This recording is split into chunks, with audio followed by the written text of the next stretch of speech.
Hi friends, welcome to my channel. இன்றைக்கி என்ன இன்ட்ரெஸ்டிங்காக வீடியோ போடலாம் அப்படின்னு யோசிச்சுட்டே இருந்தேன். அப்போ என்னுடைய ஹஸ்பண்ட் வந்து ஈவினிங் ஸ்நாக்ஸ் மிக்சர் போட்டு கொடு அப்படின்னு சொல்லியிருந்தாங்க. மிக்சர் வந்து கொஞ்சம் நம்ம தூரத்துலேருந்து பார்க்கும்போது கொஞ்சம் கஷ்டமாக தான் தெரியும். ஆனால் எல்லாமே வந்து ரெடிமேடாக தான் இருக்கும். அது எல்லாமே பொரிச்சு எடுக்கிறது மட்டும்தான். அந்த மாவு முறுக்கு போடுறது மட்டும்தான் நம்மளுடைய மாவு பிசைஞ்சு முறுக்கு போடுறது மட்டும்தாங்க நம்மளுடைய வேலை. மற்றது எல்லாமே கொஞ்சம் ஈஸியாக தான் போகும். இப்போ வாங்க என்னென்ன தேவையான பொருள் பார்த்துடலாம். இப்போ 2 கப்பு மாவுக்கு 1 கப்பு அரிசி மாவு போட்டுக்கோங்க. அடுத்தது கொஞ்சம் மிளகாய்த்தூள், கொஞ்சம் தேவையான அளவு உப்பு, கொஞ்சம் நெய் போட்டுக்கோங்க. அடுத்து நம்ம வந்து ஜீரக தண்ணி தான் நம்ம ஊற்றி பிசைய போகிறோம். ஏன்னா ஜீரகத்தை முழுசாக நுணுக்கி போட்டாலும் அந்த இதில் சிக்கிக்கும். இப்போ வந்து தேவையான அளவு தண்ணி விட்டுட்டு நல்லா பிசைஞ்சு எடுத்துக்குவோம். அடுத்தது நம்ம வந்து இருக்கிறதுலே கொஞ்சம் பெரிய அச்சு ஒன்று இருக்கும். அந்த ஹோல்லாம் கொஞ்சம் பெருசு பெருசாக இருக்கும்.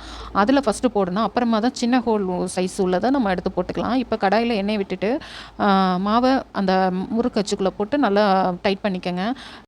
இப்போ முறுக்கு போட ஆரம்பிச்சிடலாம். ஃபஸ்ட்டு நம்ம பெரிய அச்சில் தான் ஃபஸ்ட்டு போட்டுக்கணும். அடுத்தது மிக்சருக்குனே ஒரு தனி அச்சு இருக்குது. அதுலேயும் நம்ம போட்டு 2யுமே நம்ம மிக்ஸ் பண்ணிக்கிட்டோம்னா நல்லாயிருக்கும் பார்க்குறதுக்கு.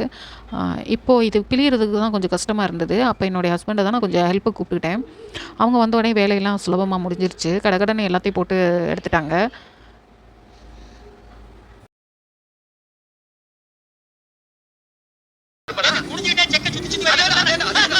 எந்த அளவுக்கு எண்ணெய் போடுறது, எப்படி எண்ணெய் ஆட்டுறது, எந்த பதத்துக்கு எடுக்கிறதுன்னு எல்லாத்தையும் சொல்லி தரலாம். இந்த கான்செப்ட்ஸ் இதை போட்டு எடுத்துக்குவோம் நம்ம.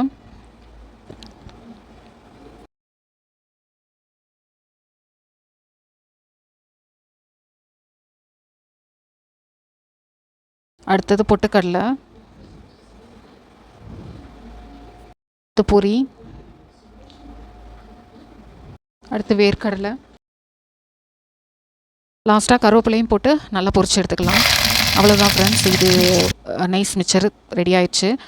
இதை செய்கிறத விட இதை நொறுக்கிறது எனக்கு ரொம்ப பிடிக்கும். முறுன்னு நல்லா நொறுக்கி எடுக்கலாம். அடுத்தது வந்து வறுத்து வச்சது எல்லாத்தையும் அதில் கொட்டி நல்லா கிளறி விட்டுக்கலாம்.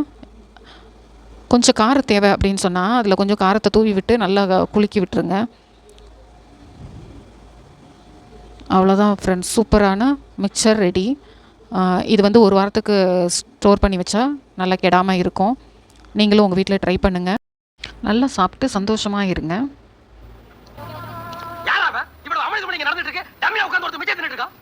என்னுடைய சேனலை சப்ஸ்கிரைப் பண்ணுங்கள். தேங்க்யூ.